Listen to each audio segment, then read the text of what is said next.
Welcome to SANEM International Development Conference 2020 on COVID-19 and development challenges. And this session is on country experiences. So I request the chair of the session, paper presenters, and the discussion to kindly put their video on. Today is the third day of the conference and to the third and final day. Until now, we completed 6 successful sessions of the conference. From SANEM, we think that this conference is significantly contributing to the public discourse on COVID-19 and its impacts. And thank you for being with us for the last 6 sessions. And I know many participants actually, they have been with us for the last 3 days. I welcome and thank the chair of the session, Dr. Mia Mikic, Director, Trade, Investment Innovation Division of the UNESCO Bangkok. There will be 4 papers in this session, and I welcome all the presenters and thank you so much for your contribution in creating the public knowledge on COVID-19. I also welcome Dr. Soikot Sinha Roy, Professor, Department of Economics, Jadavpur University, Kolkata, India, who has kindly agreed to be the discussant in this session. I welcome all the participants from all over the world and thank you so much for being with us, as I mentioned earlier. And I'm quite sure that you'll be with us for this session as well as the final session today, which is going to be a panel discussion. As I always do, I'm going to make few housekeeping announcements. The guidelines of the session have been shared with you all. The participants will write their comments, questions in the chat box, as due to the time constraint, we will not be able to allow any participant to speak in the session. I request presenters to take note of these comments, questions for their response in the QA session. The presenters will hear a notification from Mr. Mahatabuddin, Research Fellow of SANEM, and who is also the timekeeper of this session, at 12th minute that only 2 minutes are left. And a final notification will come from him that your time is over at 14th minute. With this, I request Dr. Mia Mikic to kindly take over and conduct the session as the chair of this session. Over to you, Dr. Mikic. Dr. Mikic, you have to unmute your myself. Okay, I have unmuted myself. Thank you so very much. And as you said, good evening, but perhaps good morning or good afternoon to some of our participants. Let me start with really showing appreciation to you, Salim, for really taking a heroic job of organizing this very fantastic conference. I have attended some sessions that I could, given the other schedules, but it is an absolutely fantastic conference. And so thank you so very much. And I also thank you for inviting me to moderate this session. I'm taking this invitation on behalf of me being a coordinator of ArtNet, which is Asia Pacific Training Research and Training Network on trade. And I think because quite a few of institutions are participating and presenters also associated with these institutions. For others, I'm just sending in a chat the web address for the network because we would really appreciate also people connecting with us, etc. But this is a great privilege, both and it's not that the network is taking any credit away from you because it is solely your and your team efforts in organizing this conference. So this is the last technical session of the conference.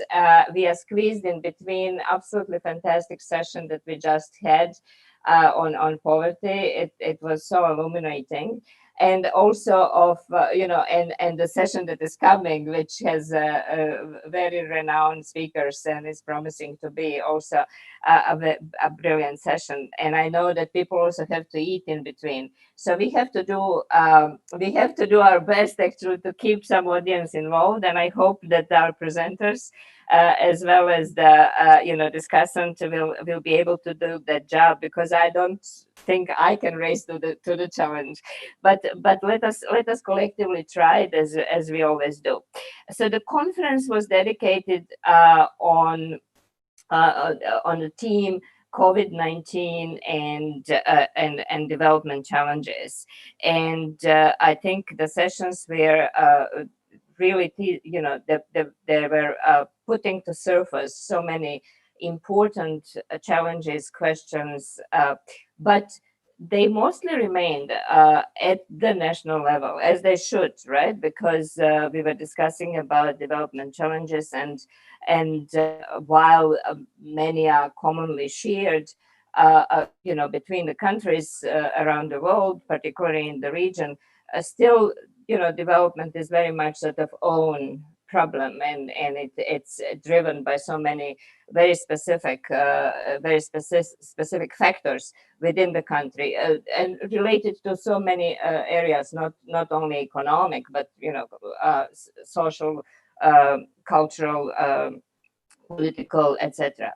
But I think one aspect that perhaps deserves teasing out a little bit more is the fact that COVID-19 um, is seen as a common sort of external shock because it's a cross-border problem, right? And as such, the solution cannot be found nationally. The solution must be cross-border as well.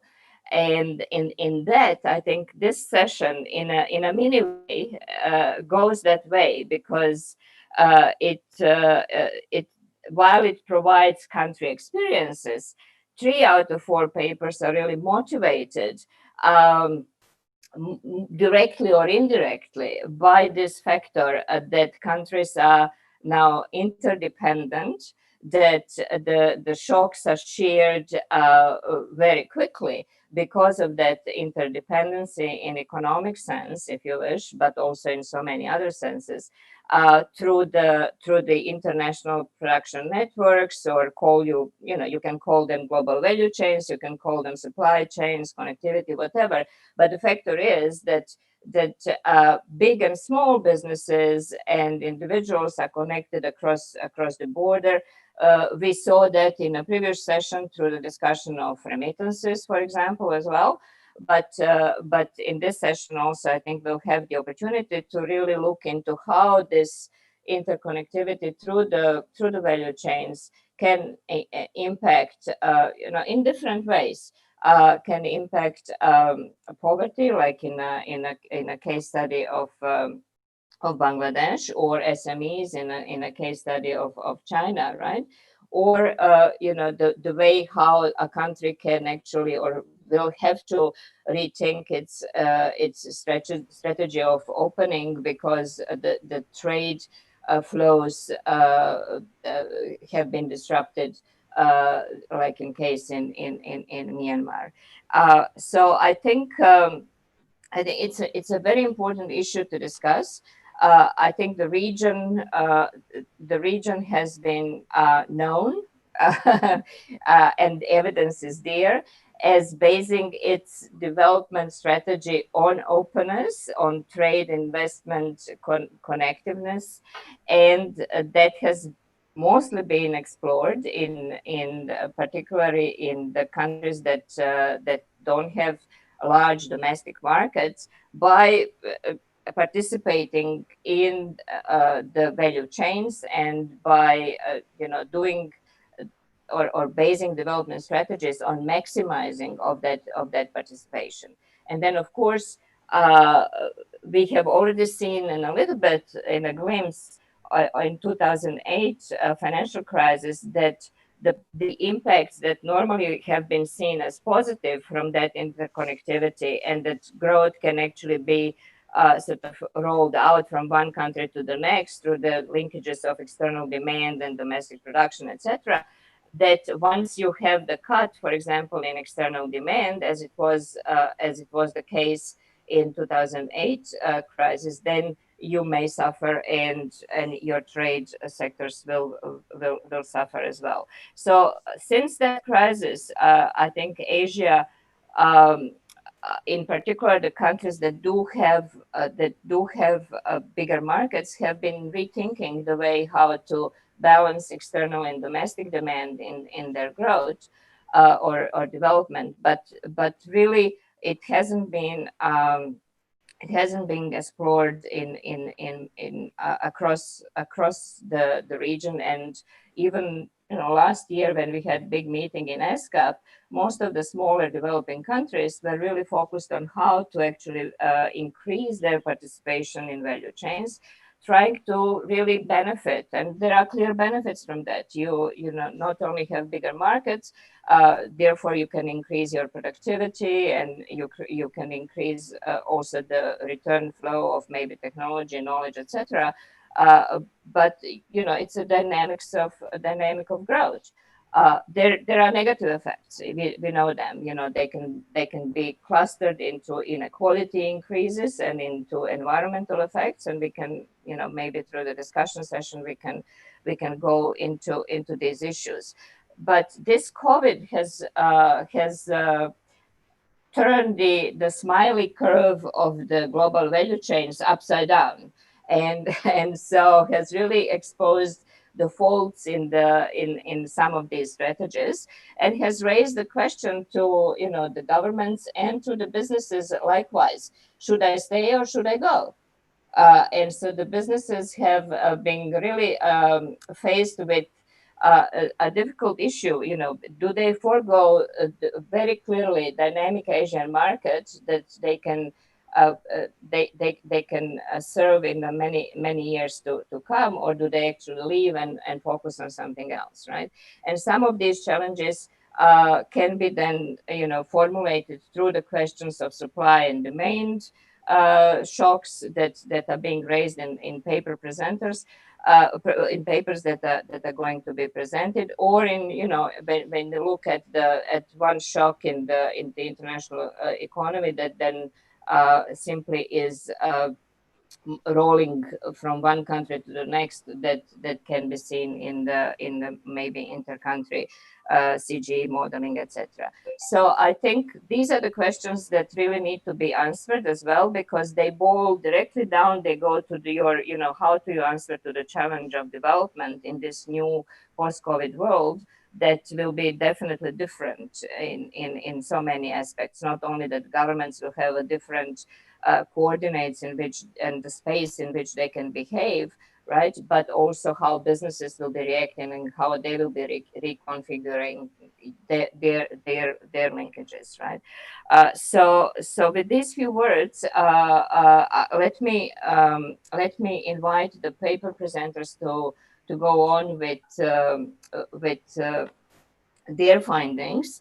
And I will be inviting one by one in the order in which they are presenting in the session. So the first one will be Dr. Somesh Mathur, professor in the Department of Economics, or Economic Sciences rather, of the Indian Institute of Technology, Kanpur. And he has been interested in looking in different aspects of the spread of the COVID across the countries and within India, across different provinces and districts in the India.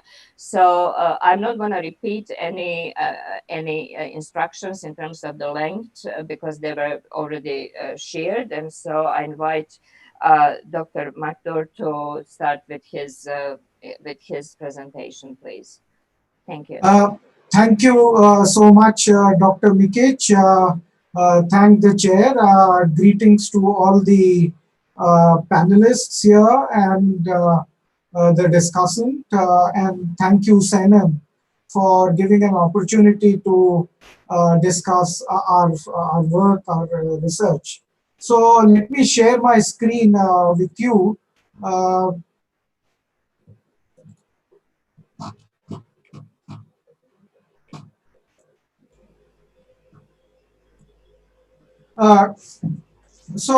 This paper is titled "What Causes Spread of COVID-19 Across Countries, Regional Groupings and Across Indian States and Districts and Econometric and Deep Learning Investigations." And with assistance from all the PhD scholars of IIT Kanpur stationed all across India. So let me give an introduction. I have number of slides, so I'll be quick. So we are in the midst of these unprecedented health, economic, and probably in India, a security crisis. If you see the number of cases in India, they're already more than 6 million. And uh, if, if one works out the daily infections, by the end of this month, we may cross the US figure of 7.1 million cases. Uh, of course, the death rate is low, it's 1.58, but each death is quite painful. Recovery rates is something that we look forward to. It's more than 82%.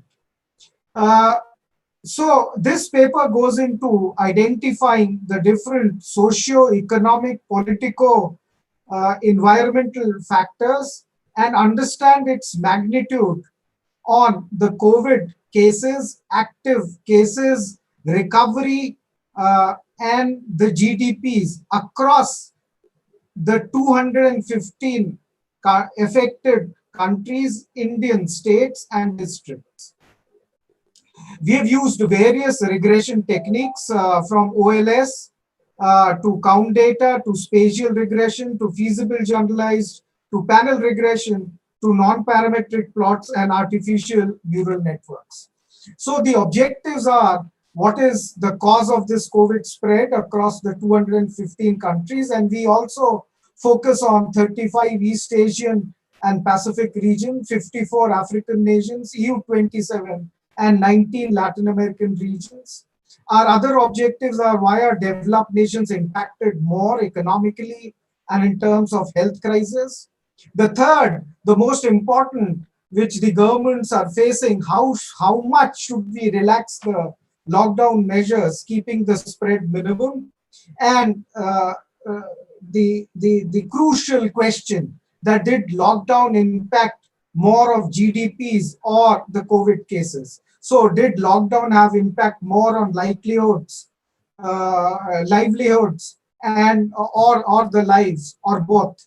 And what lessons should be learned from other countries which managed lower COVID-19 cases? And at the end, if you have time, areas of collaboration during and post COVID-19 pandemic.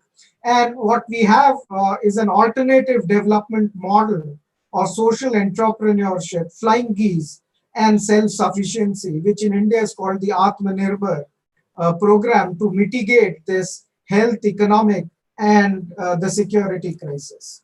As far as literature review is concerned, right in March, there were forecasts which said that the cases in India can be anything from 1 to 10%. That means it would range from 13 million to 130 million. And that upper figure of 130 million probably may have forced policymakers to have the strictest lockdown in India. But more interesting are these two NBER papers, one by Alvarez and another by Gingerak, which says that if the lockdown is interacted with institutional, demographic, and the climatic factors, like the greater share of senior citizens population employed in unstable occupation, a greater degree of democracy, as well as distance away from the equator, it would have a significant impact on the COVID fatalities. The other paper by Alvarez is also looks into the connection between lockdown and the GDPs. And if you have a lockdown without the testing framework, then it will have a detrimental impact on the GDP. This is the epidemiological model that we have used, which the government of India has been using to work out the reproduction rate, which has fallen from 3 to 1.04 on the September the 14th. So the reproduction rate has come down, but it also suggests that, and it also gives the value of the herd immunity, which is 238 million, and we are quite far away from this. So this is the model which the government of India is also using. So if you bring in the social distance, that is, if you look at the last column, CI when rho is 0.4, then what we predict is 5.2 million cases by August, 12.5 million if rho is 0.9, and with baseline scenario, it's 13.1 million. What is to be noted is that this R reproduction rate has come down, but still the cases are going up. So there are a host of socio-economic, politico-environmental reasons, including lockdown, which may have impacted the COVID spread. So these are the broad macro factors that we have been able to identify, right from air transport to democracy to population density to governance to capital health expenditures and so the other factors. So as far as stringency is concerned, we have used the Oxford University Stringency Index. And if you look at the measures from 1 to 6, and then relook at the measures from 7 to 13, so what we could have done was that right at the beginning, we could have had partial measures, we could have had 1 to 6, and we could have relaxed the measures from 7 to 13. That means we could have used fiscal and monetary measures with others like testing, contract tracing, investments in vaccines, and so on and so forth. So these are some non-parametric plots. So you can see that active cases and GDP per capita, higher the GDP per capita, lower are the active cases. Index stringency, which is average stringency, has an inverted U relationship with GDP per capita. Debt as a percentage of GDP increases recoveries. Capital health expenditures decreases total cases. Index stringency again has an inverted U relationship with active cases. Broadband subscription declines active cases. Democracy across the 215 countries increases GDP per capita. And population density has an insignificant impact on active cases. And BCG immunization, we'll see in case of East Asia, it matters in reducing active cases. So let me also say that as far as stringency is concerned, if you compare Spain, Germany, Italy, and UK, they did the unlock when the cases were going down. But in case of India, as the stringency, as the cases are increasing, we are unlocking. So it has something to do about the design. Let me come to the results. So one can see we have employed the count data regression. Capital health expenditures reduces total deaths. And because we have worked out IRR, incidental rate ratio, so capital health expenditures reduces total deaths of the level of 1%. And then population above 60 are the more vulnerable lot. Governance has a greater impacts on the fatalities, 36% improvement in COVID fatalities because of governance. And what you need to look at is stringency increases total deaths of the level of 3%.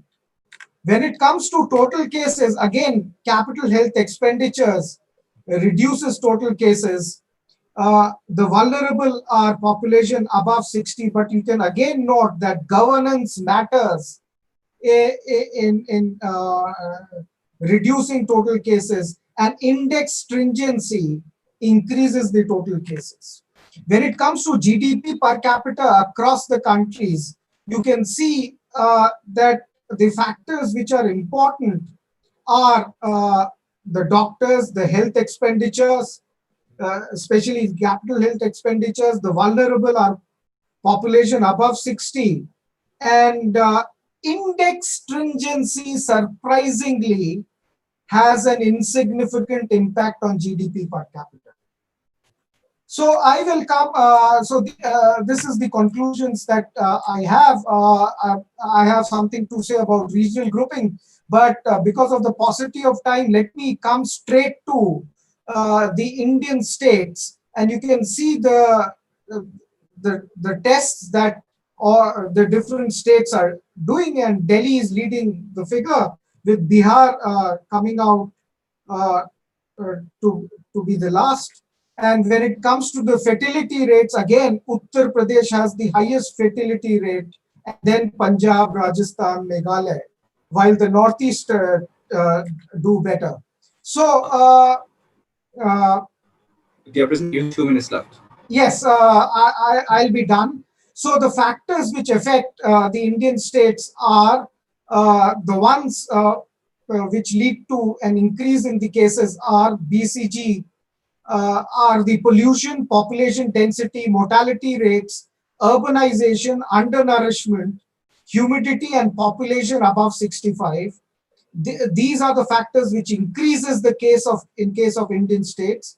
The one which decreases the cases in India are green spots, the number of hospital beds, internet usage, incidence of malaria, high temperatures, capital health expenditures, and number of tests done.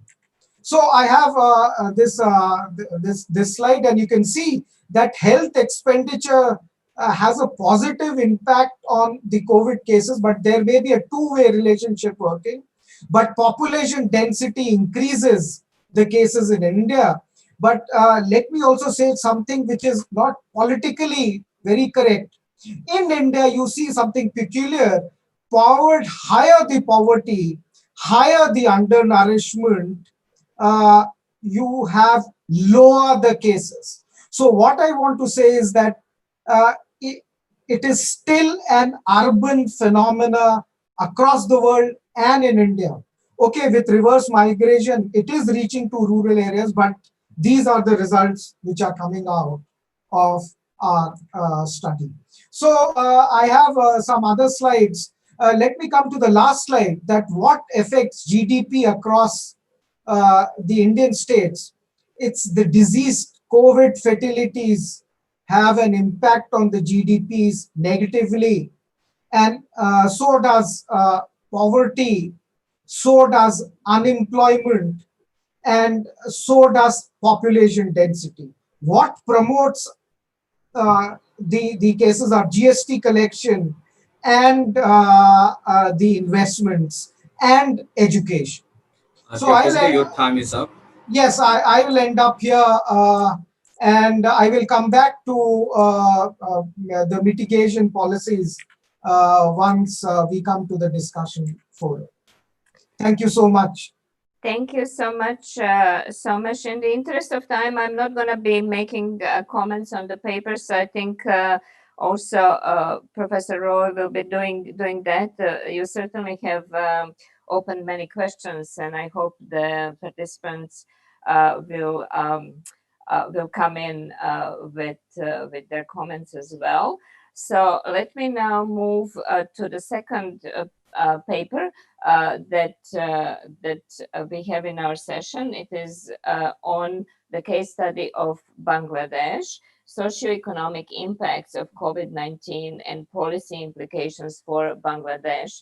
It is by a group of authors, but I'm told that Dr. Razik, Director of Research, Policy Research Institute of Bangladesh, will be presenting this paper, and so it's so very good to see you after a few I think years now that we haven't been in the same session. So floor is yours with the all caveats about the time and everything. Thank you.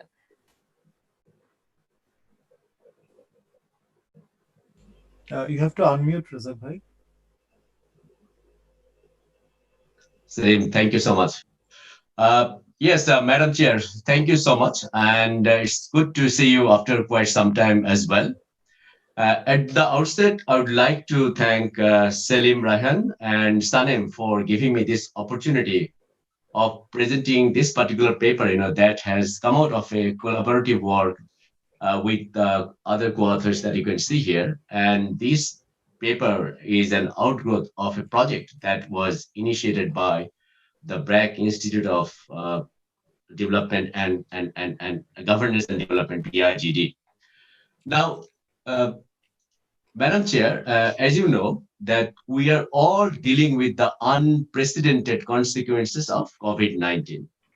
But this particular paper is motivated by the fact that even understanding the economy-wide impact has also been severely challenging for some of the developing countries and particularly Bangladesh.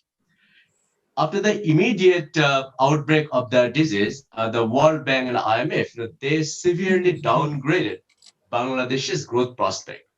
Like, initially the idea was that the economy was going to grow by 8%, and the IMF World Bank downgradation was in the range of 1 to 2% or slightly over 2%. Now, during the lockdown period, there were a number of micro studies, the survey-based studies, and they also came up with the figures like people becoming unemployed, and the numbers were between 12 and 17 million people, losing their jobs, because of the lockdown measures that were employed. But yet, the GDP estimates that we have in the country that showed that during the past financial year, which was 2019-20, the GDP growth officially was estimated at 5.2%. And in Bangladesh, the problem is we do not have quarterly data, and there is no other sources that would give you a more kind of competent idea about how the economic was or is doing. So that is a big challenge. And then the problem is on the one hand, we are saying that overall the growth prospect or the growth realized in the last financial year was 5.24%. And in the coming year, the government forecast is that the economy is going to achieve close to 8% growth rate, and more or less, ADB, the Asian Development Bank, is also saying that probably Bangladesh could reach close to the target. And then the official estimates are showing that the poverty could increase by 10 percentage points that you can see in this particular chart. So Bangladesh appears to be a unique situation, like of having a relatively high growth, and again, the rise in poverty. And this is something quite extraordinary. And for economists as well, we're trying to explain this particular situation.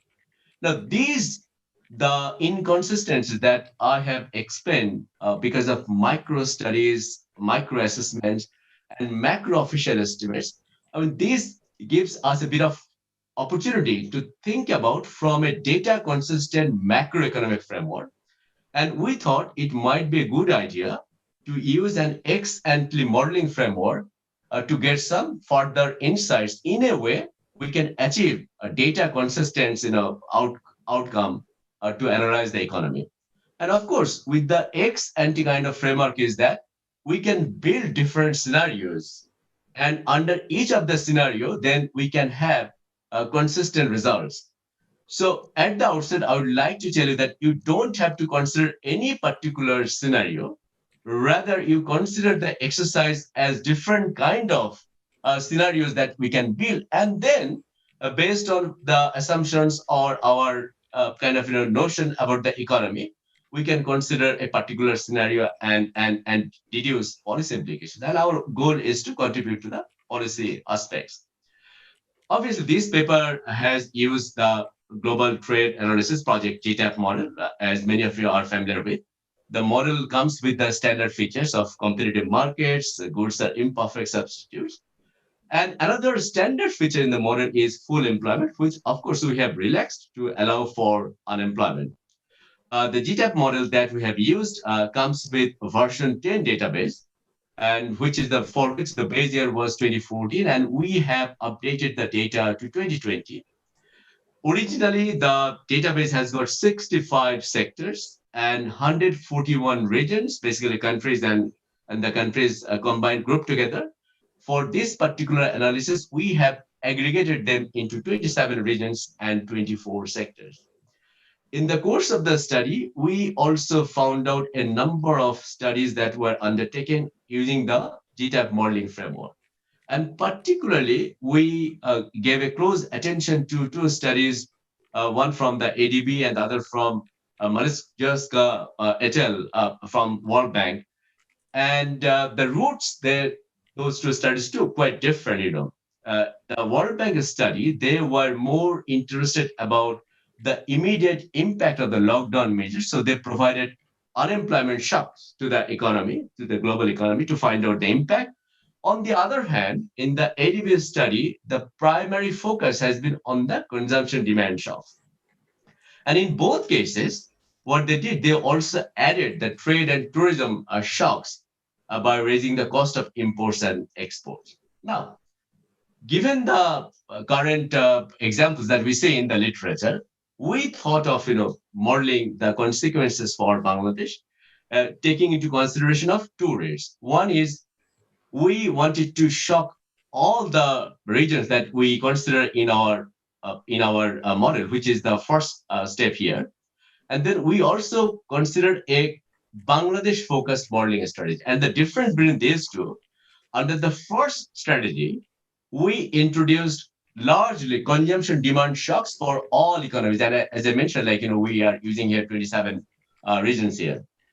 And with that, we also added a tourism shock, a trade shock by raising the cost of exports and imports, and an oil price shock. Okay. And in the Bangladesh focused modeling strategy, the main difference was we didn't want to model for the other, say, 27 regions separately.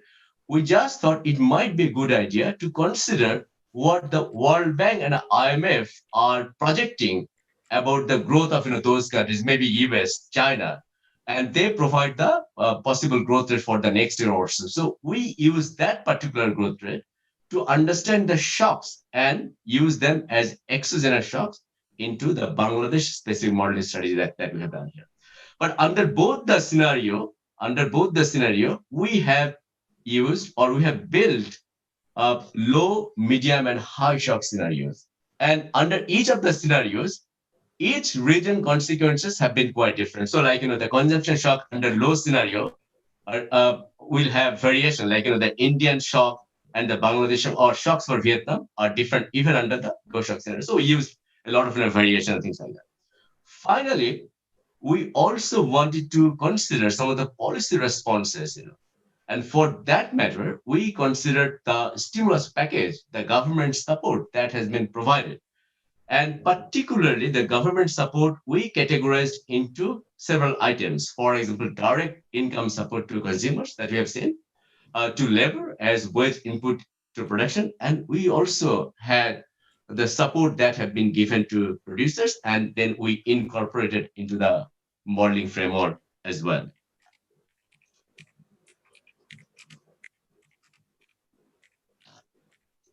Okay, and this is the first result that I can share with you. Essentially, when we build the top-down consumption-led shock scenario, as you can see, under a low shock scenario, if you consider the case of Bangladesh, then the GDP for the GDP growth, overall GDP, we're seeing that this is close to 3.7% lower than the baseline scenario. And the baseline, we consider a growth rate of 8%.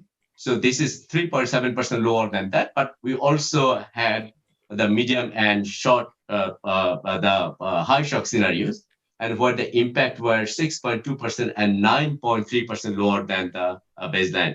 And as I said, under the first approach, we could consider all the global regions in our model, and we could also estimate the impact for those countries, as you can see here. I know I'm running a bit slow, so I need to speed up. As you can see, as we have got global regions, so we can also summarize the results here. And one way of doing so is to find out where countries are, some of the countries of our interest. As you can see, in the case of GDP, briefly, we can, from the global estimate, you can find out the median shock for the global economies. And in terms of GDP, Bangladesh is very close to the median shock, but for exports, Bangladesh is on the high side, for the median shock is 6.23%. For Bangladesh, the simulated impact is 10.56%.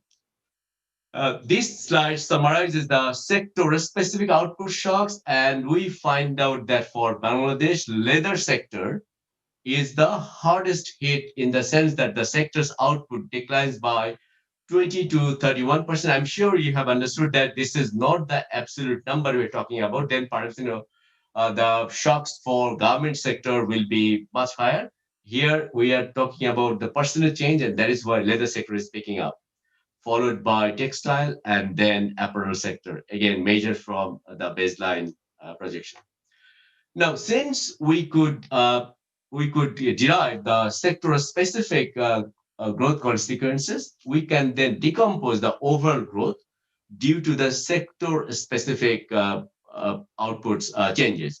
And this is quite interesting. For example, if we're going to compare Bangladesh with Vietnam, then you can see for Vietnam, actually there are quite a few sectors where we can see positive changes taking place in terms of the output. For Bangladesh, there is none. But overall, since the Vietnam economy is very much outward oriented, their dependence on export is much bigger. And it is some of the trade dependent sector, that is subject to kind of bigger shocks. And on the whole, the positive impact that we see some of the import competing sector is outweighed by the export oriented sector. But otherwise, all countries here, we see overall the growth is negative. I'll just skip this slide briefly Sir, on the you thing. have 2 minutes left. Yeah, I mentioned about the Bangladesh focus modeling exercise there. In general, the difference in results in quality terms are not that great.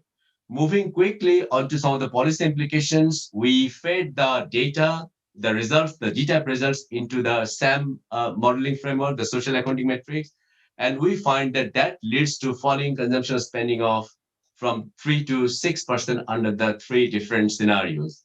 Now, poverty impact as a result of that, we find out on the whole, the poverty increases by 2.2 percentage points under the low shock scenario, and under the high shock scenario, it is 5.2 percentage points. I know some of you would raise the question why that poverty impact is low, largely because on the whole, Bangladesh is having pretty, I would say, solid economic growth. I mean, if you have 5% plus economic growth, then perhaps you should not expect the poverty to go up that fast.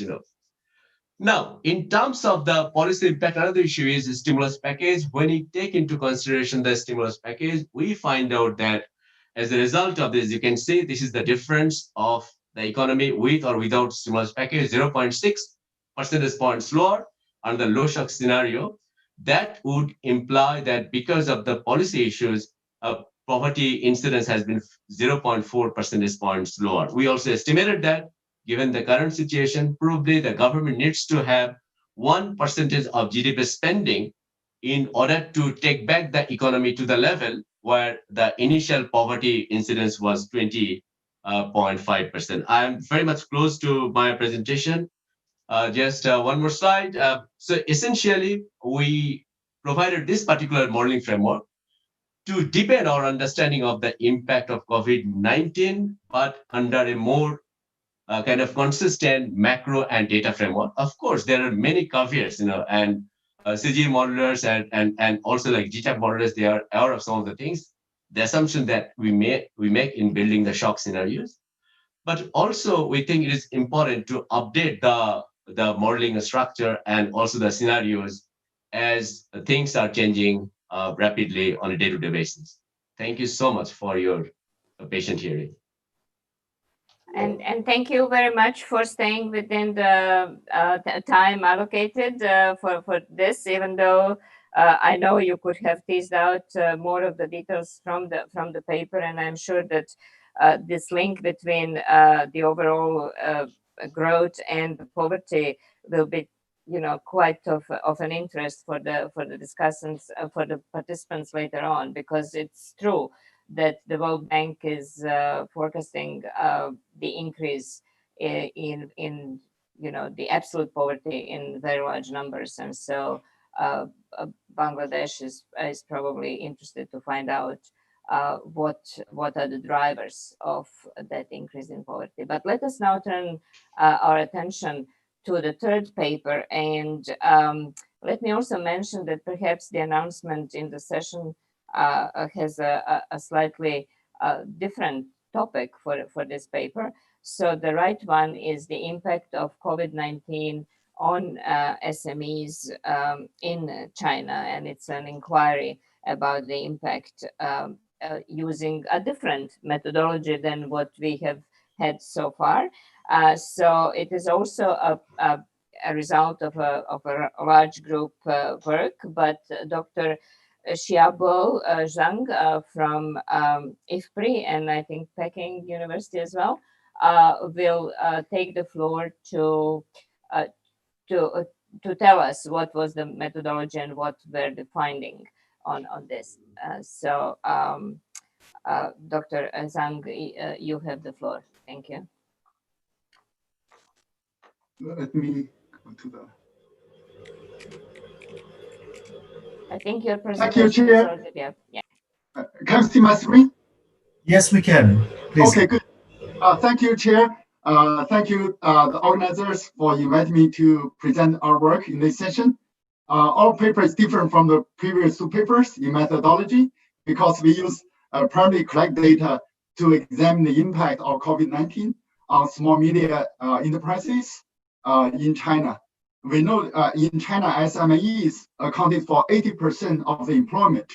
So it's very important to know the impact on SMEs.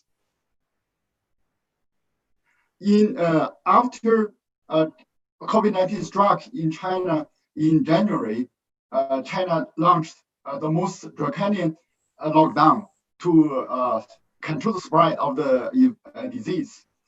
So by February 10th, the government allowed the enterprise to reopen. Officially, they allowed the business to reopen. But still, in mid-February, many businesses remain closed. So we launched our survey, first round phone survey in mid-February to see how many firms were still closed, what are their operational status. Between 2017 and 19, we conducted big field surveys on large SME samples. So we had their contact information. At that time, we immediately hired our previous enumerators, student enumerators, them to call back the entrepreneurs to keep track of their performance. So within 5 days, we finished the first round of survey. In May, we did the second round. In August, we just finished the third round. So I will also show a few slides on the latest round result. There are several messages.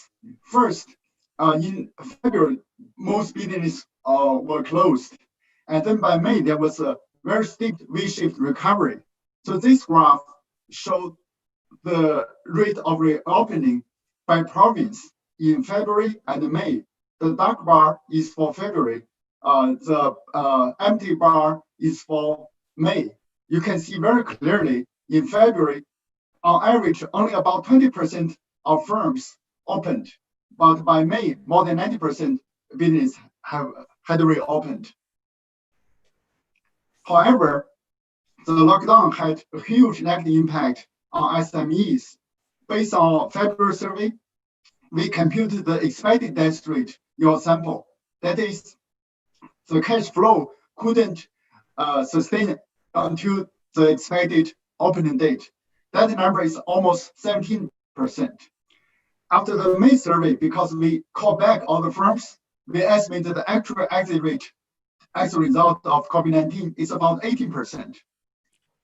Given SMEs accounts for 80% of total employment, the exit of 17 to 80% means a loss of 13 to 14% total employment in China. That is huge. That would have huge impact on poverty and the domestic consumption. Also, in May, although most businesses had reopened, but their production was still running at a partial capacity. So this figure shows the rate of workers resuming the share of workers returned to jobs compared to the pre-pandemic level, and also the degree of production compared to the pre-shock level. The dark bar is for production, the gray bar is for workers. If you first look at the workers, you can see about 60% of MEs reported their employment rate still below 100%. It's around between 76% and 100%. That means no workers have not fully returned to work. If you look at production, more than 70% run production at the level below 75% of normal level. You plot these two together, it's more below, plot these four together, it's below 75%. So the production had not fully recovered yet. And we also, in our questionnaire, we asked the entrepreneurs the major challenges. So this answer from the February survey, you can see there are questions, challenges on raw materials shortage, labor shortage, demand reduction, logistic block. Overall, you can see most of the challenges are related to the supply side, the raw materials, labor shortage, logistic block. And then, of course, there are also demand problems. For the manufacturing sector, the main problem is labor and raw material shortage. By May, the situation had changed. Lack of demand emerged as a major challenge, overwhelmingly. So more than 70%, on average, 70% of entrepreneurs reported lack of demand was the most binding constraint. You can see here. For other supply side challenges, they all faded away. You can see the several other bars. Because by April, the COVID-19 was largely contained. Even for Hubei province, the lockdown was removed. So there was restrictions on labor mobility, all are removed. As a result, firms could open up. The disease was not a big challenge anymore. Consequently, entrepreneurs had become less worried and more optimistic from February to May to August. So I just added the August number. You can see the three sets of bars, February, March, August. If you look at the dark bar, the figure is declining. That means the degree of worries has declined. If you look at the white bar, it has increased from 6.02 to 6.64. So steadily increase. So that means overall, the people's outlook for the future has become more positive. In our survey, we also have, in our May and August survey, we added a set of questions on the so-called PMI index, producer manager purchase index, purchase producer manager index. It's basically to look at the outlook on the future. So if the number is above 0.5, it means positive view. If the number below 0.5, it means negative view. You can see overall, by May, the sentiment had become positive for per output, for order, and for employment. So also the index has improved from May to August. So that all means a very strong V-shaped recovery in China. So in summary, COVID-19 struck a heavy blow on SMEs. About 17 to 18% of employment were affected. But by May, most businesses resumed production, although not in full capacity. The major challenges have shifted from the supply side to the demand side. Entrepreneurs have become more optimistic. That's my main messages. Let me conclude here. Thank you very much.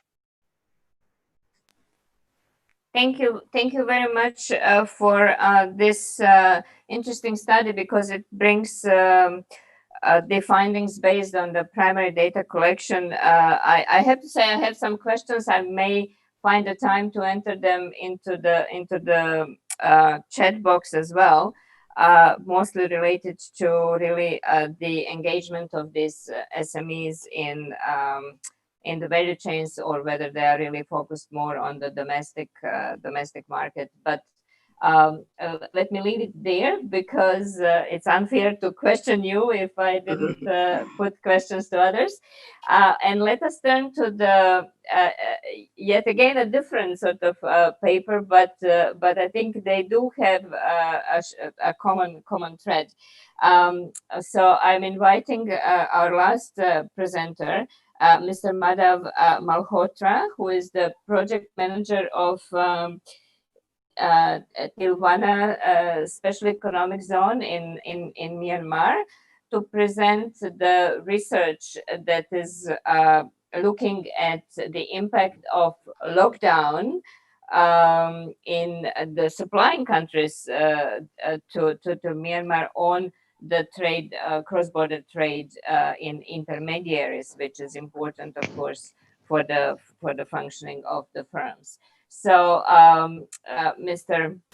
Malhotra, floor is yours again, but the pending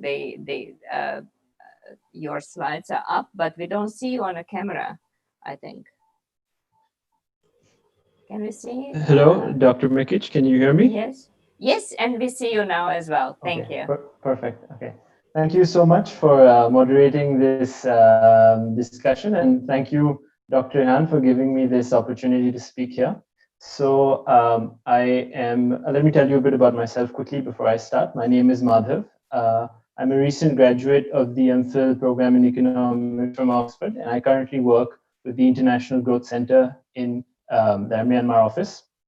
So I'm primarily a trade economist, and the preferred methodology is usually, for me, is sort of firms level research. But I think it's important to have even firm level work anchored in what is the broader growth macro story.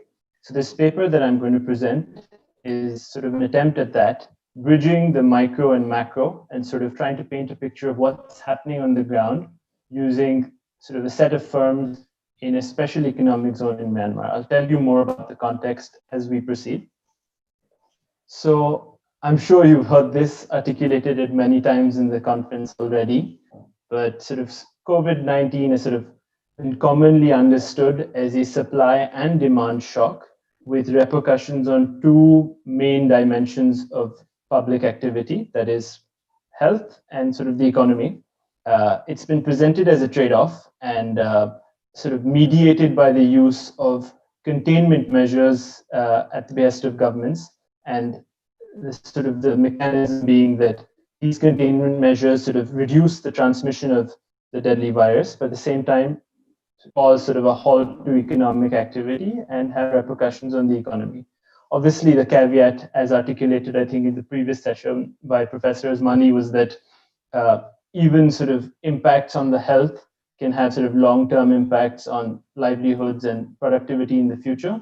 At the same time, impacts on the economy can also have sort of an indication on health expenditure and sort of poverty and malnourishment in the future. So it's sort of, put simply, it's a trade-off, but there are obviously some nuances. Going into what Dr. Mikic had started talking about when she introduced the session, is that while there are health and sort of economic effects of the crisis, they do not exist in a vacuum. There is sort of a supposed effect on global supply chains. And so there's obviously a supply side story and there's a demand side story through export demand. But at the aggregate level, there are sort of three pieces of work that have sort of spoken about this explicitly that I've come across. The first is an NBER working paper that talks about how the GDP, sort of how lockdowns in other countries can affect the GDP contraction in a trading partner. So I think the basic idea from this paper by Bonadio and all was that if there is a GDP contraction of X%, almost a quarter of that could be attributed to lack of sort of imported, sort of lack of goods not available for imports transmitted through supply chains and creating supply shortages. Another piece of work by Richard Baldwin in March sort of hypothesized that at the aggregate effect, there's going to be an absolute collapse in manufacturing sort of trade, since at that time, I think the countries worst affected were sort of the manufacturing powerhouses of the world, including China, Japan, Germany, USA. So they sort of predicted that as a result of supply shortages from these countries where sort of which are dependent on these for important intermediate goods like Myanmar, in fact, would face input shortages, and then with the demand side contractions, that would sort of lead to sort of an eventual collapse. And the third piece of work, which I think was also referenced in one of the previous papers, is from Malizewska and others at the World Bank, where sort of the prediction is that the sourcing declines from China to sort of at least the Southeast Asia region, which is what I'm referring to in my presentation, but possibly globally, sourcing from China will take a hit, and there might be some medium to long-term repercussions. So I want to examine these questions from a micro perspective, and I would like to sort of start a discussion about two sort of trends that I've been noticing. One about this renationalization of supply chains. Should countries now be sourcing more locally to ensure against these sort of potential risks transmitted from abroad? And what does it mean for repercussions? What are the repercussions on sourcing from China? So I'll go in and tell you a bit more about the setting. So Myanmar is a very interesting country. It has initiated sort of the reforms process that you would have seen in Southeast Asia and South Asia in the late 90s. That process has sort of come much later in sort of 2010 onwards. It sort of engaged in economic and political reforms, which have sort of liberalized tariffs and encouraged a lot of foreign direct investment into the country. And sort of FDI flows have gone up by a factor of almost 5 times post 2010 on an average. Now, sort of post-COVID, the story sort of has been that while there might have been lockdowns in neighboring Asian countries, at first the effects of the COVID crisis were not too bad, relatively, of course, in Myanmar. Of course, there was this issue of the tourism sector taking a hit and sort of future remittances called into question with migrant labor coming back. But they had a lockdown for about 10 days in April, which coincided with a national festival. But barring a few measures here and there, it hasn't been cited as the most sort of strict of lockdowns. And in terms of case counts, for a country of 55 million to have only 300 cases or so by July, it wasn't the biggest of disasters, at least at that point. Of course, there are sort of questions on testing capacity and all, but let's sort of stay away from that for a moment. And forecasts have sort of indicated that for this year, it's going to be around 2% growth from sort of a trend of 6.5 to 7%, which compared to the region is not bad because there's sort of negative growth forecasts for many other countries. So within Myanmar, the setting that I'm looking at is that of Tilawa SEZ, which is the first and currently largest sort of operational SEZ in Myanmar. And it's sort of inhabited by large foreign-owned firms, which are subject to sort of duty-free access to imports. And many of them sort of originate, the country of origin is East and Southeast Asia, 40% Japanese, 20% Thai, and they operate primarily in the manufacturing sector. So 80% are in the manufacturing and 20% in the services. So major import sources are the 5 listed there: Thailand, India, China, Japan, and Indonesia. And sort of the export, where sort of much of the finished goods are exported, are so the same sources, which also brings into a question that is the lockdown in the country that they're importing from, are lockdowns associated with sort of a supply side shortage, or is it that there is not a demand for the exports? And I'll just get into that. And finally, the last point is that I'm using publicly available lockdown data from sort of most of the import sources. And while there is some arbitrariness about what comprises a lockdown across countries and what are the measures, there's likely to be some noise induced by that. But I think using sort of this broad definition of a legally mandated measure, which ensures most businesses accept that, which are essential, I think that sort of suffices for this exercise. So I create a data frame, which is sort of the subset of all import applications that are made at the SEZ. And this is only using inputs which are regularly imported and from the top 20 sources. The reason behind this is to create a frame of goods that are only reflective of inputs. In the slides, you can sort of see how all imports come from the major importing destinations compare with the sample that I've created. I think I'll share the slides after so you can have a look at this, but I won't get into too much detail. Now, the two questions that I answered is that in a cross-section of countries, how do monthly import values in 2020 change over the same month in 2019, depending on the lockdown status of a country? And then I do sort of a separate time series exercise that looks at the evolution of import values from those countries that did implement a lockdown. So before I just get into that, this sort of gives the first graph that I'm showing you, sort of gives you a sense of how imports have been affected in each month compared to the 2019 value. And you can see, barring Jan and July, sort of a secular decline in imports. And 1 second, sorry. Somehow I can't. Yeah, and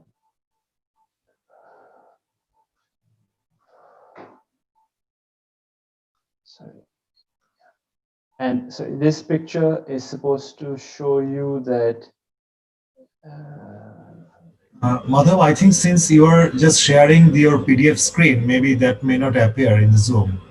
Yeah, is this visible? Sorry, Dr. Ann? No, since you are just sharing this screen only, so maybe that other screens may not appear on the Zoom. Okay. All right. So yeah, now, so my point on sort of isolating the supply and demand side effects was simply that when I look at the imports at the zone made by firms that are catering to the export market, that would capture both supply and that would capture sort of generally your supply and demand side shocks. But those firms which are only catering to the domestic market are experiencing similar supply side shocks, but on the demand side, the shocks are much less sort of exacerbated as compared to the export firms, because primarily in the domestic market, there is the effects of the lockdown or the effects of COVID have not been felt significantly as yet. And yet you can see that there is a decline in even the imports for the domestic market, which indicates that while there is both the supply and demand side effect in the reduced imports, the effect is stronger on the supply side. So now I get into the first exercise, which is looking at the cross-section of countries. The plot in front of you is a coefficient plot that indicates results from the OLS diff and diff type specification above. On the y-axis, you have the difference in value of imports from the previous year of the same month by the lockdown status of the country. So it would tell you that in January, on an average, there's been a decline of $0.8 million per month in imports, as compared to an increase in $0.5 million in imports from non-lockdown countries that did not implement a nationwide lockdown. And the lines indicate a 95% confidence interval. Dear President, you have 2 minutes left. So the bottom line from this slide is basically to say that there has been an effect of lower value of imports from lockdown countries, and that effect is driven, and this is the same specification for prices, but that effect is driven primarily by quantity, since prices do not seem to change much. And I conduct the time series exercise, which is the second exercise, which looks at 3 major import sources: China, Thailand, and India. So for China, you could see when the lockdown starts and ends, there's sort of a decrease in value of imports from previous year corresponding with the dates of the lockdown. You can see a similar trend for Thailand. And you can see same for India. The commonality is that post the decline, that there is a subsequent immediate rise in all 3. So you can have a look at that. So, and there is no evidence as such of temporary reallocation in terms of imports from other sources. So taken together, what is the story that I'm trying to present? One, that there is a decreased sourcing from countries that did implement a lockdown, and this is primarily on the supply side. There has been a decrease post the lockdown it was implemented, followed by a subsequent increase. Does that imply in any way a recovery? My sense is no, because that increase is followed by an immediate dip when aggregate demand effects start to show up. This effect of increase post the lockdown is sort of my understanding that there is a pipeline effect of orders perhaps left at the port, which are sort of delayed in transit. But just because indicators are showing a quick positive recovery should not imply that the worst is over. And if you could go back to the data and you can see that, you'll find that the rate of decline is sharpest in that from China, which sort of confirms the aggregate story. And effects are not as bad at the micro level, but as sort of demand effects start showing up, as they do in World Bank Enterprise Survey data, things seem to be headed for the worse. And this brings to question sort of two areas for discussion. Should this warrant more local sourcing by large FDI firms? There is evidence to suggest that it is positive in the long run in terms of productivity spillovers for local suppliers. At the same time, it does ensure against at least lockdown-induced risks in importing from abroad. Of course, it at the same time creates risks from sourcing domestically, because even domestically, a lockdown could reduce your supply. But the idea being that there at least you retain the policy tools to implement a lockdown as you would. And then there's sort of another question your which time is is more up. open-ended. Okay, thank you. I guess the questions are left best answered in the succeeding discussions. Thank you so much. Thank you so much, Madal. And this is really interesting case, and opens again a number of questions, particularly with respect of the purpose of having a special economic zone and having it then being refocused locally or nationally. But in any case, we will touch upon many of these things after we hear from Professor Saikat Singha Roy, professor at Yadavpur University in Kolkata. I hope you are there, Professor Roy. Yeah, I am there. Very pleased to see you again, and we are looking forward to your comments on the papers, Professor Roy. Time is yours now. Thank you, Dr. Mikej, for your generous introduction. I would like to thank SANEM and especially Dr. Rehan for inviting me to discuss these four important papers in this session. The four papers by themselves, as they look like, they are quite different, but they, as Mia was telling us time and again, that there is a common thread that link at least three of the papers, if not the last paper. Now, to me, all the four papers are very important papers. I could read all of them, or I had the privilege of reading or glancing through all of them before I came here. The paper by, let me start from the first paper and go in order. The paper by Dr. Mathur on what causes spread of COVID-19 across country, regional groupings, and across Indian states and districts. The paper is a very large paper, as you could see from the presentation, and it has tried to identify socio-economic, political, and environmental factors affecting spread of COVID across 215 countries and also across Indian states. And as the objective is quite, the scope of the paper is quite large. As the scope of the paper is quite large, the authors have used a large range of methodologies to establish their findings, and and hence I will not repeat by narrating what or summarizing what what he has already presented. I would raise certain questions which can be possibly done in this at this part. And now, though he presented the count data regression results, the presentation that we had got before actually had talked about a range of methods which I told initially, but including from linear regression, OLS methods to count regression, and ending up with artificial neural network results. Now, these plethora of results actually keep us confused at the end which results to take.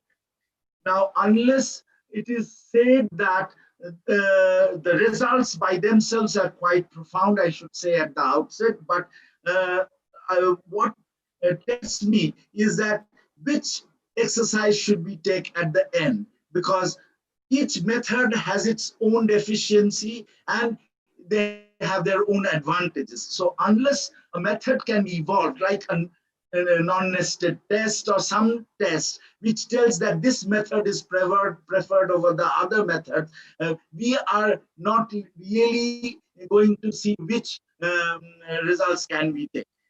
That's the first comment I have. The second thing, I would have loved Dr. Mathur to restrict his exercise either to the cross-country analysis or to the cross-state analysis in India.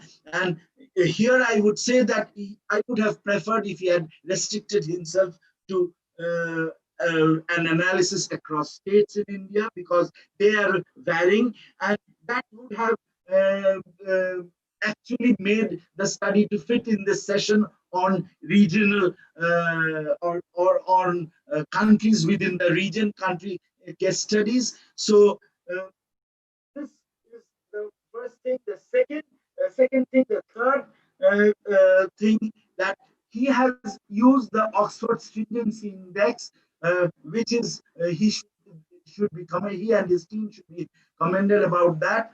And then what I really want him to do or request him to do is that if he wants to take this exercise further, I thought it's a work in progress. So if he wants to take this exercise further, in India especially, if you talk about the lockdown and the lockdown, the variations in lockdown across states, actually governance plays a very important role. And if we can interact the stringency index with the governance index, because in certain states they have gone for lockdown on pen and paper, but with respect to stringency they have not applied it on the ground. So that is very important. So if you have interacted the two terms, I think your results could have been more robust. So these are there are many other. There is an endogeneity issue in the whole exercise, and I would request him that if he had concentrated either on its economic impact or on the COVID impact, that also would have been made the grounds clearer, and that would have helped him a lot, or for us, the viewers or listeners, to understand the paper more clearly. But nonetheless, his results are quite profound.